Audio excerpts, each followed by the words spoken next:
এ বিষয়ে আরো খবর জানাতে চাই আপনাদের। সুনামগঞ্জ থেকে আমাদের সঙ্গে যোগ দিচ্ছেন সহকর্মী আর জুয়েল। জুয়েল, খরচার হাওর পারে নিঃস্ব হয়ে গেছে 20টি পরিবার। এছাড়া 4 উপজেলায় শতাধিক গ্রাম পানিতে ভাসছে, কিন্তু প্রশাসনের টনক নড়ছে না কেন মানুষের দুর্ভোগ কমাতে?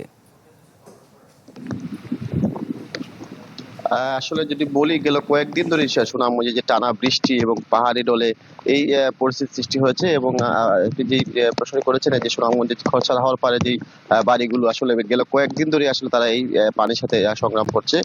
যদিও প্রশাসন থেকে বলা হচ্ছে আসলে তাদেরকে এই যে টিন কিংবা সহায়তা দেওয়ার আশ্বাস প্রদান করেছে, কিন্তু আসলে না মাত্র সেই আশ্বাস তারা পাননি। আমরা দেখেছি প্রায় শতাধিক বাড়িঘরে মানুষ রাত ভরে সেইখানে তারা ঘর পাহারা দিচ্ছেন, কিন্তু তারা এখান থেকে আসলে কোথাও যাওয়ার যে উদ্যোগ সেটিও প্রশাসন কিন্তু নেয়নি। যার কারণে কিন্তু এই বাহাদুরপুর গ্রামের মানে শতাধিক ঘর বাড়ির এই মানুষজন আসলে অনেকটা কষ্টের দিন পার করছেন এবং একটা বিপদে পড়ে আছেন। আমরা দেখেছি চারপাশেই হাওর এবং এই বাড়িগুলো যে কোনো সময় আসলে হাওরে ভেসে যেতে পারে এমন এক পরিস্থিতি। এছাড়াও সুনামগঞ্জের ছাতক কিংবা জগন্নাথপুর আমরা দেখেছি নদীর পানি বিপদসীমা ছাড়িয়েছে। যদিও প্রশাসন থেকে বলা হচ্ছে ইতিমধ্যে প্রায় 1300-ও বেশি আশ্রয়কেন্দ্র খোলা হয়েছে এবং তারা প্রত্যেকটি উপজেলায় ত্রাণ সরবরাহ করেছেন।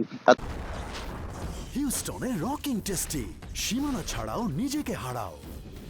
তবে যদিও সুনামগঞ্জ সুরমা পানি বিপদসীমা নিচে আছে, সেই কারণে হয়তো প্রশাসন সেই বিষয়টি আসলে গুরুত্বটা বেশি একটু উপলব্ধি করছে না। তারপরে পানি নম্বর তথ্য জানিয়েছে যে বৃষ্টিপাত অব্যাহত আছে, আগামী 24 ঘন্টা আরো বৃষ্টিপাত হতে পারে। সেই ক্ষেত্রে সুনামগঞ্জে যে নিম্নাঞ্চল, সেই নিম্নাঞ্চল প্লাবিত হওয়ার শঙ্কা রয়েছে। তো সব মিলিয়ে যদি বলি, সুনামগঞ্জে বন্যার একটা শঙ্কা তৈরি হয়েছে এবং যে গেল কয়েকদিন ধরেই বৃষ্টি থেমে থেমে বৃষ্টি হচ্ছে, সেই বৃষ্টিতে কিন্তু নদীর পানিও বাড়ছে, যার ফলে কিন্তু বন্যার যে একটা শঙ্কা ছিল সেটা আসলে হয়তো আগামী 24 ঘন্টায় সেই বৃষ্টিপাত যদি আরো বাড়ে, সেই ক্ষেত্রে বন্যাটা পরিস্থিতি তৈরি হতে পারে। ধন্যবাদ আপনাকে।